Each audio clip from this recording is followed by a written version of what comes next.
WhiskyJason here, Whiskey Live Dublin, together with Andrew Ennis of the Blind Pig Speakeasy.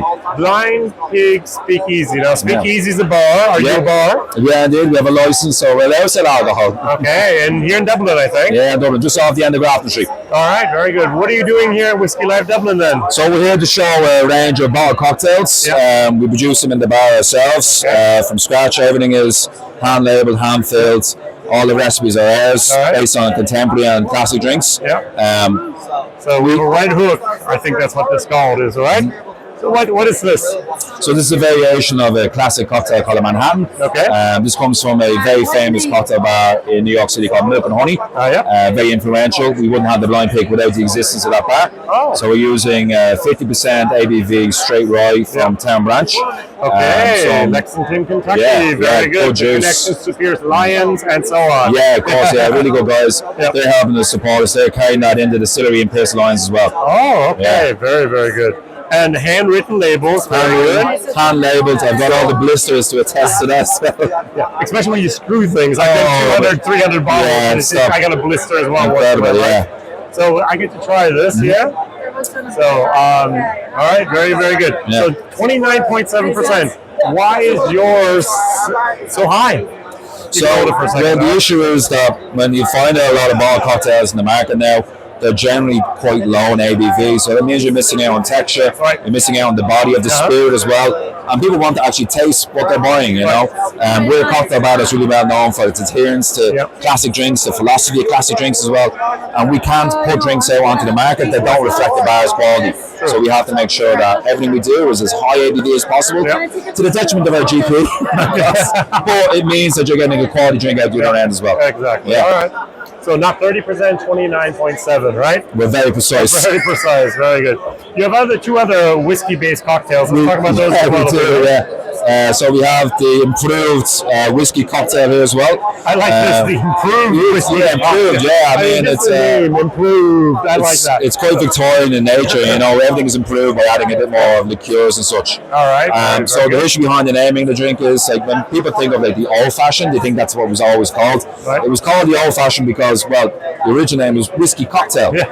So you had Dutch cocktail, Geneva cocktail, brandy cocktail, so on and so forth. And that just basically meant it was just alcohol, spirits, sugar and water, and bitters and seasoned. And basically the improved part came from the importation of European liqueurs into the North American market. You can put on the menu, you can get a regular brandy cocktail. Why don't you get an improved brandy cocktail? So we're doing this here now as well. So this has Hinch 5-year from North of Ireland. We have some herbal elixir by Benedictine from France. A French banana brandy liqueur.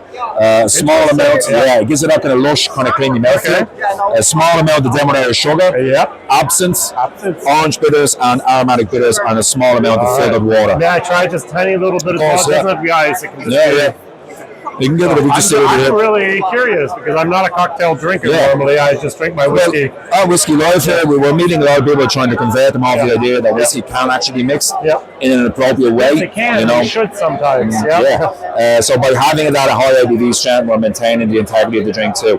So it's flexible enough that you can have it at room temperature, you can have it chilled in the fridge, or what I like to do with these ones, particularly ones that just have alcohol, is throw them into the freezer for 15, 20 minutes, half an hour. All right, so a little bit, Get a super cold, small cocktail glass from like a charity shop, a vintage store, and pour it in. And you can get 2 servings, 2 full drinks out of this, or you can make it even stretch out a few more days as well. It won't expire anyway. What does this cost? This is €15 retail. All of them, or just all of 15? 15 so 2 servings in each one, so $7.50 a serving. Okay, very, very good. Not bad. I like this one. It's actually, there's a lot of that little bit of banana does come through, which I think that little kind of creamy kind of potassium impression on the drink as well. And then we'll finish on the bourbon sour then. Please do. So it's actually on the side, it says bourbon sour. And we have here 16.2%. Now this is only valid until 2016. The other one is 2027. So why a whole year difference? Because of the ingredients? Well, there's about 10% ABV difference between the two of them. That's also as well. So, I mean, in a year's time, it's not going to expire. It just won't be the same quality as it was in the previous 12 months. So we're not using any perishable ingredients in a sense. We're using a homemade lemon acid solution. Lemon So oil. it's a blend of organic malic and citric acid with a homemade lemon oil sugar that we blend together to approximate the sensation of lemon. And one of the benefits of doing that is that it has a sustained kind of acidity and brightness that you just won't get from fresh juice in a bottle. Fresh juice is going to expire, it's going to oxidize, it's going to start affecting the rest of the ingredients in the bottle too. But with this, it just has a sustained brightness through it. And also using a small amount of lactic acid. So the lactic acid gives this kind of creamy, kind of roll off on the finish of the acidity. If you're just using citric acid or just malic acid, they just have a snap finish, but this has a nice rolling finish because we're trying to give that kind of egg white texture, aromatic, egg white kind of effect to the drink as well, you know? Yeah. Now, I know in America the market for ready-to-drink RTDs is exploding at the moment. Yeah, it's colossal. You have it in a glass bottle. Why?